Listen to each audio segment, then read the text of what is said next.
Welcome back mga ka-TV. Ang video na tatalakayin natin ngayon ay ang chapter 3 ng may status as an assassin obviously exceeds the heroes, at kung bago ka lang sa channel ko ay huwag mahiyang mag-like, subscribe o follow at i-click ang notification bell para ma-notify ka sa susunod na video. Paalala, ang video na tatalakayin natin ngayon ay maaaring mag-iba mula sa ilalabas na anime. Hindi ko inaangkin ang mga drawing o anumang materyales na ipapakita. Ang layunin ko ay magpakita ng suporta at magbigay ng impormasyon tungkol dito. Ang lahat ng kredito ay nananatili sa mga orihinal na may-ari. Maraming salamat, ang mga estudyanteng tinawag mula sa ibang mundo, kasama ng mga kabalyero, ay nagsimula sa kanilang unang tunay na paglalakbay patungo sa Kantinan Labyrinth, isang napakalaking piitan na kilala sa pagsubok kahit ng pinakamahuhusay na mandirigma. Para sa marami, ito ang bunga ng isang buwang pagsasanay, kaya't mataas ang kanilang kumpiyansa nang pumasok sila. Ang labirinto, isa sa 4 na nakakalat sa iba't ibang kontinente, ay naging parehong pagsubok at simbolo ng mabagsik na mundong kanilang kinasadlakan. Sa simula, naging maayos ang lahat. Dahil sa pinahusay na kakayahan nila bilang mga nilalang mula sa ibang mundo, mabilis nilang nalampasan ang 30 palapag. Madali nilang napabagsak ang mga halimaw, ang pagkakaisa ng grupo ay tila matibay, at kahit ang kaba ay nanatiling kontrolado. Napaisip si Akira na bagamat parang inaasahan na ang kanilang mabilis na tagumpay, ramdam niya sa loob na may mas mabigat pang pagsubok na naghihintay. Dumating na agad ang panganib. Sa gitna ng kanilang pag-usad, isang maling kilos ang naka-activate ng patibong, may estudyante na nakapindot ng nakatagong switch sa pader, at naglabas iyon ng mga naglalakihang daga. Nabalot ng takot ang lahat.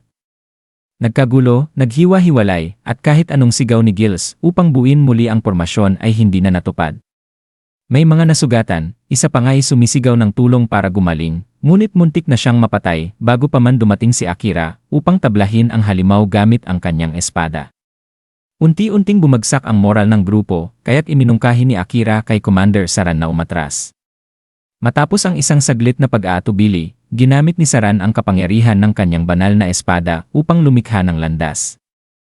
At inutusan ang lahat na tumakbo patungo sa ibabaw. Sa kanilang pag-atras, si Tsukasa, ang tinaguriang bayani, ang nanguna, ginabayan ang kanyang mga kaklase habang ginagamit ang mga smoke bomb na ibinigay ng prinsesang si Maria.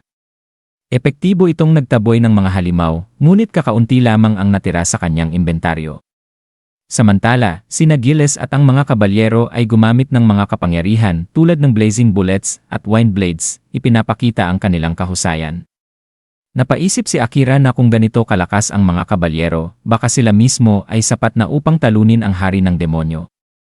Ngunit sa pag-akyat nila, bumungad ang mas matinding pagsubok.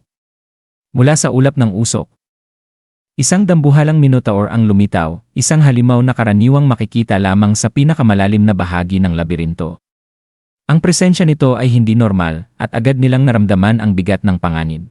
Sinubukan ni Tsukasa na protektahan ang isa nilang kaklase, ngunit nabasag ang kanyang espada, at pati mga braso niya ay durog sa lakas ng palo ng minotaur. Si Akira ay sumugod upang tulungan siya, ngunit maging ang kanyang dagger ay nabali rin sa matigas na katawan ng halimaw. Sa sandaling iyon, unti-unting bumigay si Tsukasa, hindi lang ang katawan kundi pati ang isipan. Paulit-ulit niyang ibinulong na siya ang bayani, na tungkulin niyang iligtas ang lahat, tila ba inuukit sa kanyang sarili ang bigat ng responsibilidad. Humarap si Akira sa kanya at diretsong sinabi, hindi niya kailangang akuin ang lahat. Ang kanilang mga kaklase ay hindi mahina, nakapagsanay rin sila, at kaya nilang ipagtanggol ang kanilang sarili. Ang kapangyarihan ng bayani ay hindi dapat maubos sa mga ganitong labanan, kundi dapat itabi para sa tunay na kaaway, ang hari ng demonyo. Kung ikaw ang nagpoprotekta sa lahat, sino naman ang nagpoprotekta sa iyo? Mariing tanong ni Akira. Ngunit tila ba nahuhulog na si Tsukasa sa isang psikolohikal na bangin? Doon na humingi ng tulong si Akira, sumulong ang isang manggagamot, si Honyama Shiori, at isang disenchanter, si Ueno Yuki. Habang ginagamot ni Shiori ang durog na braso ni Tsukasa, sinubukan ni Yuki na alisin ang kakaibang impluensya, at natuklasan niyang ito ay isang sumpa. Matindi ang paglaban ng sumpa, at pinilit niyang ulitin ang proseso upang kahit paano'y makalaban dito.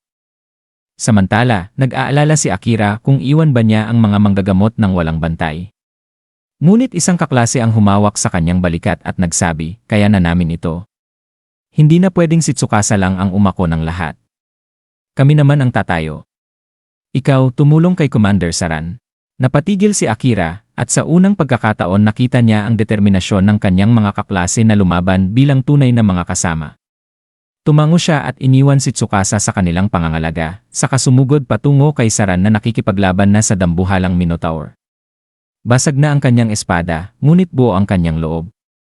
Naalala nilang dalawa ang isang teknik na kanilang pinagpraktisan, isang mapanganib ngunit makapangyarihang kombinasyon.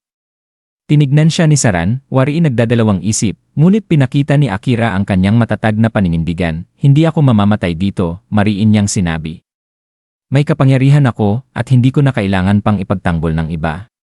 Lalaban ako. Umiti si Saran at tumugon, kung ganoon, babalik tayong lahat ng buhay, mga kabalyero, mandirigma, at ang ating bayani. At sabay silang sumugod upang harapin ang halimaw, dala ang panata na walang maiiwan sa kailaliman ng labirinto. At dito nagtatapos ang chapter 3 ng Gray Status, as an assassin obviously exceeds the heroes. Gusto niyo ba ng chapter 4? Mag-comment na sa baba mga ka-TV at hanggang sa susunod na kabanata, paalam.